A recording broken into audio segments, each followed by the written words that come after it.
एक राजा ने अपने सैनिकों को सड़क के बीच में एक बड़ी चट्टान रखने के लिए कहता है। चट्टान को बीच सड़क में रखवाकर राजा ने अपने सैनिकों से छुपकर उस चट्टान पर नजर रखने के लिए कहा कि देखना उस चट्टान को रास्ते से कौन हटाता है। लोग उस जगह पर आते रहे और जाते रहे, लेकिन किसी ने भी उस चट्टान को रास्ते से हटाने की कोशिश नहीं की। उस चट्टान के पास से लोगों के गुजरने वालों में राजा के कुछ करीबी लोग और शहर के बड़े व्यापारी भी शामिल थे, और उनमें से कुछ लोग तो राजा को ही कोसने लगे कि क्या राजा इस चट्टान को रास्ते से नहीं हटवा सकता।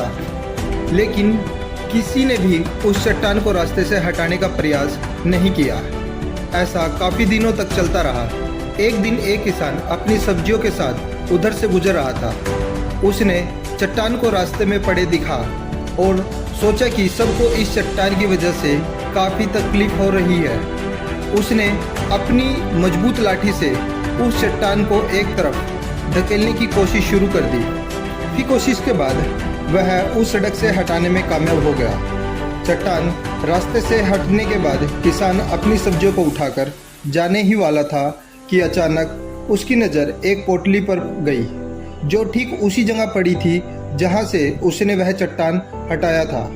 उसने उस पोटली को खोलकर देखा तो उसमें सोने के कई सिक्के थे, और उस सिक्कों के साथ राजा का एक संदेश भी था, जिसमें लिखा था कि ये सोने के सिक्के उनके लिए है जो इस चट्टान को रास्ते से हटाएगा।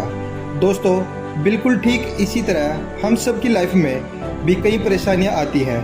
कुछ लोग उन परेशानियों से बचकर निकल जाते हैं और कुछ रास्ते बदल देते हैं, और चंद लोग ठान लेते हैं इन परेशानियों का हल निकालने की, और ऐसे ही लोग मुश्किलों में छिपे अवसर को खोज लेते हैं। मजबूत इरादे और नेक दिल के साथ की गई कोशिश के परिणाम हमेशा अच्छे आते हैं। इसलिए जीवन के परेशानियों से घबराओ मत, बल्कि उन परेशानियों को हल करने की कोशिश करते हुए जीवन के सफ़र में आगे बढ़ते रहो।